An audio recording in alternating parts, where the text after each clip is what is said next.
ओंकार सतगुर प्रसाद। किरत कर्म के विछड़े कर कृपा मेलो राम। चार कुंट दै दिस भ्रमे थक आए प्रभ की साम। सतगुरु जी इन्हां पंक्तियां दे राहीं फुरमान कर रहे हैं कि असीं जीव अपने कीते हुए कर्मां करके हे हरि तेरे तो विछड़े हुए हाँ। मेहर कर, किरपा कर, अपने चरनां नाल जोड़ लै। सतगुरु जी की पावन बाणी के वचन हैं कि परमात्मा जीवां दे कीते हुए कर्मां दे अनुसार ही जीवां दे निबेड़े करता है। जपजी साहिब जी के अंदर सतगुरु जी के वचन हैं, करमी करमी होए विचार, सच्चा आप सच्चा दरबार। परमात्मा आप सच्चा है, उसका दरबार सच्चा है। जीव के कीते हुए कर्मां अनुसार ही वो निबेड़ा करता है। सतगुरु जी की पावन बाणी समझाउंदी है कि परमात्मा के हुक्म की कलम सारे जीवां के सिर ते चलती है ते ये हुक्म रूपी कलम जीवां के कीते हुए कर्मां अनुसार ही चलती है। साहिब वचन करते हैं, हुक्म चलाए अपने करमी वह कलाम। जीव जिहो जे कर्म करते हैं उहो जिहा उन्हां दे मत्थे दा लिख लिख दिंदा है परमात्मा। ते असीं जीव अपने कीते हुए कर्मां करके ही परमात्मा तो विछड़े हाँ ते इस विछोड़े नूं दूर करने वाली परमात्मा की मेहर है, परमात्मा की बख्शिश है। 12 माह की बाणी अंदर ही सतगुरु जी वचन करते हैं कि मेरा मन उस हरि नूं मिलण वास्ते तांघदा है ते उसकी मेहर, उसकी बख्शिश, उसकी किरपा ही उस दे नाल मिला सकती है। हर मिलने नो मन लोचदा कर्म मिलावन हर। सतगुरु जी वचन कर रहे हैं कि असीं जीव चारां ही कुंटां ते 10 ही दिशावां विच भटक भटक के दौड़ दौड़ के थक गए हाँ। किते भी सਦੀवी सुखां की थां नहीं है।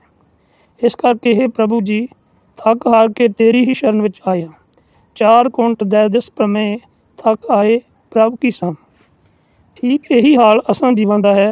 परमात्मा के नाम तो बिना जिवें गां दुध तो बिना किसी काम की नहीं, जिवें पानी तो बिना फसल नहीं हुंदी ते फसल दे विच अनाज के दाने नहीं हुंदे ते जदों अनाज नहीं होवेगा ते फिर धन भी कित्थों हत्थ लगेगा। ठीक इसे ही तरह जिवें पानी तो बिना फसल व्यर्थ है, दुध तो बिना गां किसी काम की नहीं, ठीक इसे ही तरह परमात्मा के नाम सिमरन तो बिना ये जीव भी किसी काम का नहीं।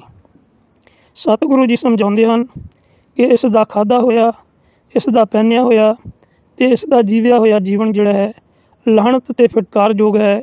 जे इसने इस जीवन दे विच खांदियां पहनदियां जीवन नूं जिउंदियां होया परमात्मा नूं चेते नहीं कीता।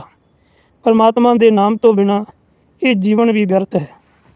भेण दुधै ते बाहरी किते न आवे काम, जल बिन साख को मिलावती उपजे नाही दाम। हर नाह न मिलिए साजने कत पाइए विश्राम।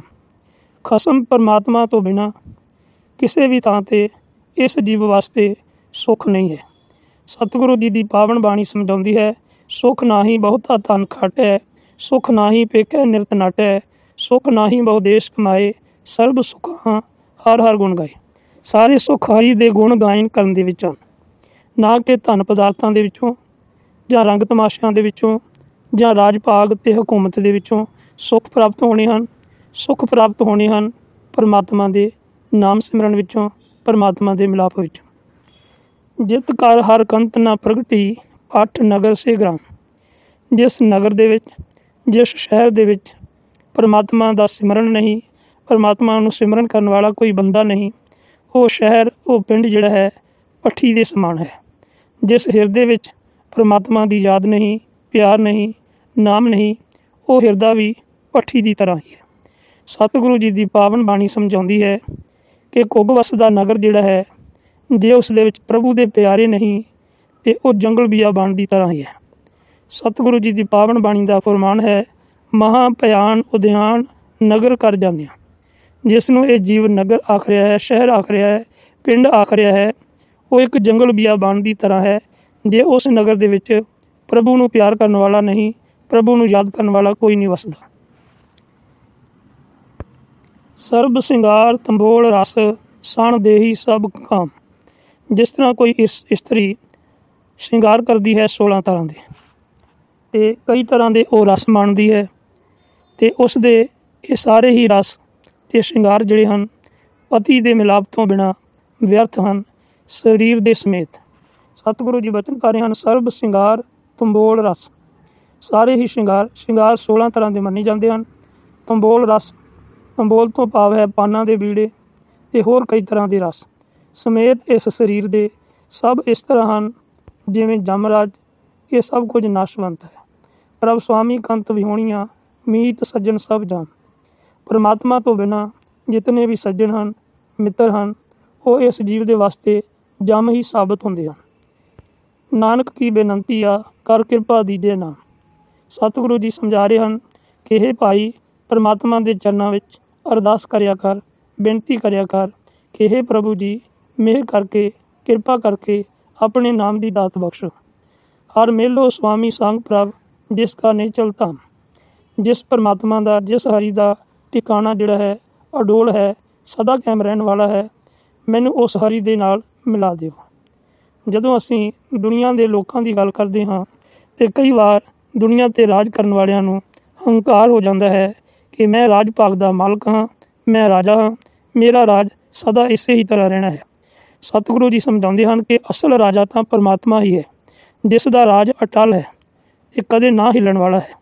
ਇਹ ਦੁਨੀਆ ਦੇ ਰਾਜੇ ਤਾਂ ਝੂਠ ਬੋਲ ਰਹੇ ਹਨ, ਇਹ ਤਾਂ ਆਪ 4 ਦਿਨ ਦੇ ਪ੍ਰਾਹੁਣੇ ਹਨ।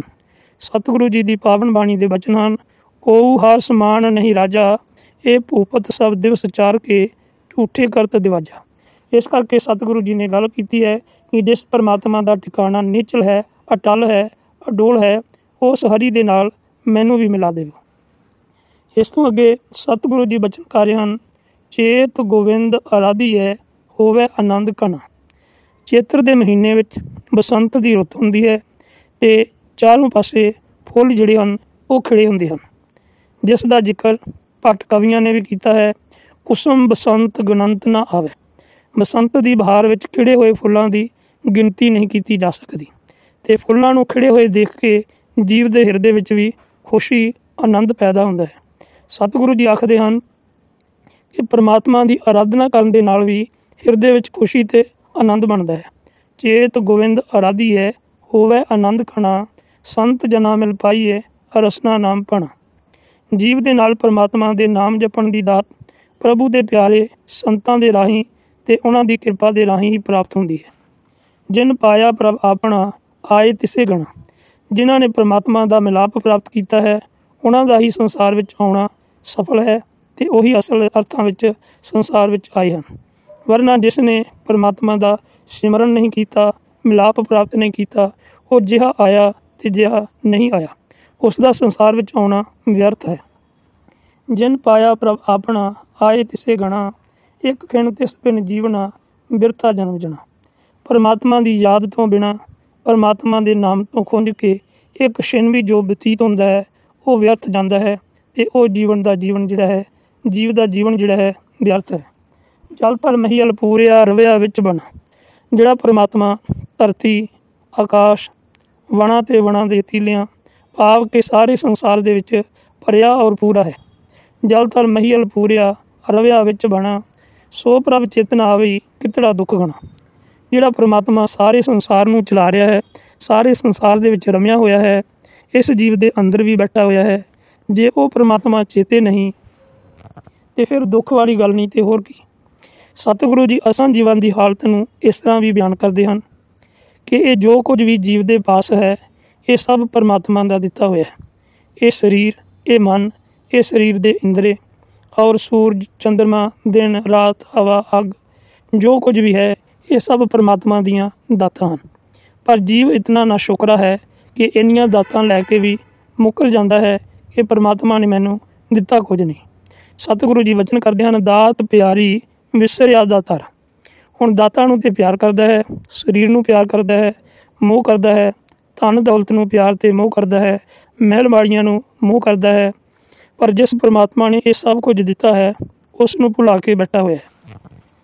ਦਾਤ ਪਿਆਰੀ ਵਿਸਰਿਆ ਦਾਤਾਰ, ਸੋ ਪ੍ਰਭ ਚੇਤਨ ਆਵੀ ਕਿਤੜਾ ਦੁੱਖ ਗਣਾ। ਜਿਨੀ ਰਾਵਿਆ ਸੋ ਪ੍ਰਭੂ ਤਿਨਾ ਭਾਗ ਮਣਾ। ਉਹਨਾਂ ਦੇ ਬੜੇ ਵੱਡੇ ਭਾਗ ਹਨ ਜਿਨ੍ਹਾਂ ਨੇ ਉਸ ਪਰਮਾਤਮਾ ਦਾ ਮਿਲਾਪ ਪ੍ਰਾਪਤ ਕੀਤਾ ਹੈ। ਹਰ ਦਰਸ਼ਨ ਕਉ ਮਨ ਲੋਚਦਾ, ਨਾਨਕ ਪਿਆਸ ਮਨਾ। ਨਾਨਕ ਦੇ ਮਨ ਵਿੱਚ ਵੀ ਇਹ ਤਾਂਘ ਹੈ ਹਰੀ ਦੇ ਦਰਸ਼ਨਾਂ ਦੀ। ਚੇਤ ਮਿਲਾਏ ਸੋ ਪ੍ਰਭੂ ਤਿਸ ਤੇ ਪਾਏ ਲੱਗਾ, ਜਿਹੜਾ ਮੈਨੂੰ ਚੇਤਰ ਦੇ ਮਹੀਨੇ ਵਿੱਚ